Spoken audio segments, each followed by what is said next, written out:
સુરતપટ્ટી નર ગણપતના રાજવંશ ચુડાસમા સરવિયાન રાન રાયજાદા ચંદ્રવંશી ક્ષત્રિયોનો કથાનું પૌરાણિક વૃત્તાંત પરથી નક્કી થાય છે કે 1 ચંદ્ર 2 બુધ 3 પૂર્વા 4 આયુષ 5 નહુષ યથાથી એમ 6 યાદવો સ્વાધ્યાય થયા પછી 7મા યદુ નામના મહાપુરુષ પોતાના પરાક્રમોથી વિખ્યાત બન્યા. તે યદુ વંશમાં પોતાનો યાદવ કેવરાવામાં મગરૂરી લેતા તે પછી 23મી પેઢીએ વેદ ધર્મની પ્રતિષ્ઠા વધારનાર હુસની નામના મહાપુરુષ થયા. તે યાદવ વંશના અવતારી પુરુષ કૃષ્ણની જેમ યદુનંદન નામ અપાયું. તેમ ભગવદ્ ગીતામાં કૃષ્ણનું નામ ભાષણે તેમ કહેવામાં આવે છે. તેમ યદુવંશી ક્ષત્રિયોના કુળને જેમ યદુએ દીપાવ્યું તેમ વિષ્ણુએ પણ દીપાવ્યું. પછી 13મી પેઢીએ સુરસેન થયા. તેને કુંવર વસુદેવ થયા. વસુદેવના કૃષ્ણ ચંદ્રવંશના મહા અવતારી પુરુષ થયા. કૃષ્ણનો જન્મ મથુરામાં ત્યારે યાદવોની કથા કન્યા કૌનોર અને પાંડુ રાજાના કુટુંબમાં કુંવરો સાથે પરણાવતા હતા. મથુરાના રાજા ઉગ્રસેનની કન્યા યદુવંશીય રાજકુમારોને પરણાવતી હતી.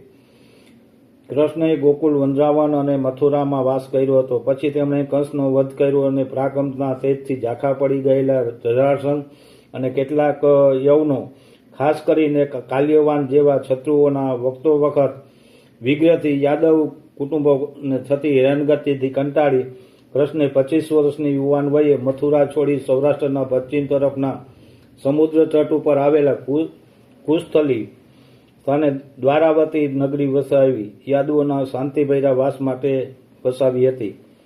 કૃષ્ણ ભગવાન કાલ્યવાન જેવા શત્રુથી કંટાળી દ્વારકા આવ્યા હતા. મથુરા કરતાં પણ અહીંયા દ્વારકા રાક્ષસો વધારે હતા. તેનાથી કંટાળી કૃષ્ણ ભગવાને તેના કુળદેવી અંબાજીને વિનંતી કરી કે માતાજી, દ્વારકા તો ઘણા રાક્ષસ છે. માતાજી, આપ મને મદદ કરો તો હું અહીંયા રહી શકું તેમ છું. કુળદેવી અંબાજી માતાજીએ વિનંતી સ્વીકારી. કૃષ્ણ ભગવાનને કહ્યું કે તમે લશ્કર લઈને રાક્ષસોને સંહાર કરવા જશો ત્યારે હું આપની મદદે આવી જઈશ. અંબાજી માતા આવી ગયા અને રાક્ષસોનો સંહાર કરવા લાગ્યા. દ્વારકાથી ગાંધવી સુધી રાક્ષસોનો સંહાર કર્યો.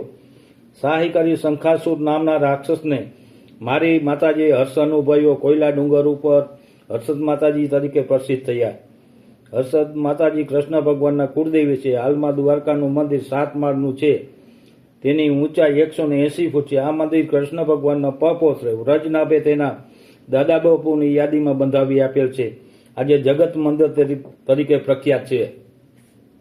સૌરાષ્ટ્રમાં કૃષ્ણ ભગવાનના વંશો હસ્તિનાપુર તરફ ત્યાંથી ઇજિપ્ત, બેબોલિન, સિરિયા, ઈરાન વગેરે વિદેશમાં સત્તા મેળવી. કૃષ્ણના વંશો 35 વર્ષ વિદેશ રાજ કર્યું.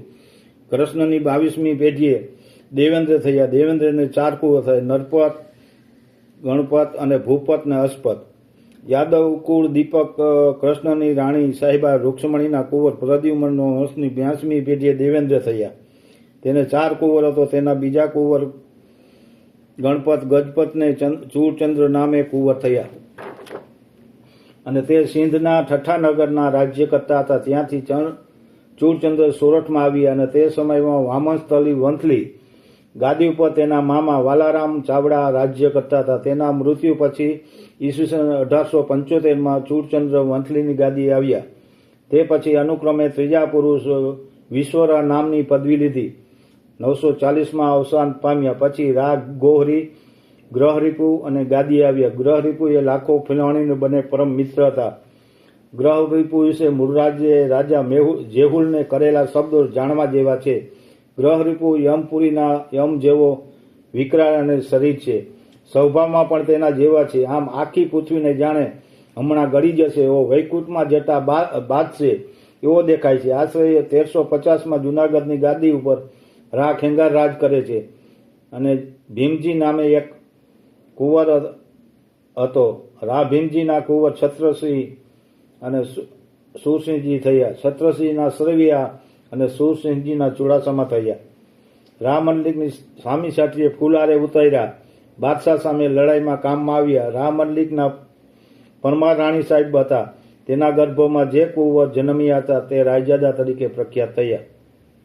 રા ભીમજી, છત્રસિંહ સરવિયા ચોક, સુરસિંહજી ચુડાસમા ભાલ, રામમલ્લિક રાયજાદા. દેવેન્દ્ર, દેવેનના નરપત, ભૂપત અને ગણપત. નરપતના જાડેજા અટક પડી એના 1300 વર્ષ. ભૂપતના ભાટી 1400 વર્ષ. ગણપત પછી રા 1150 મેળવી. સરવિયા ચૂડામણ 675, રાયજાદા 600. લેખક વાઢેર શાંતુભા નંદાણા.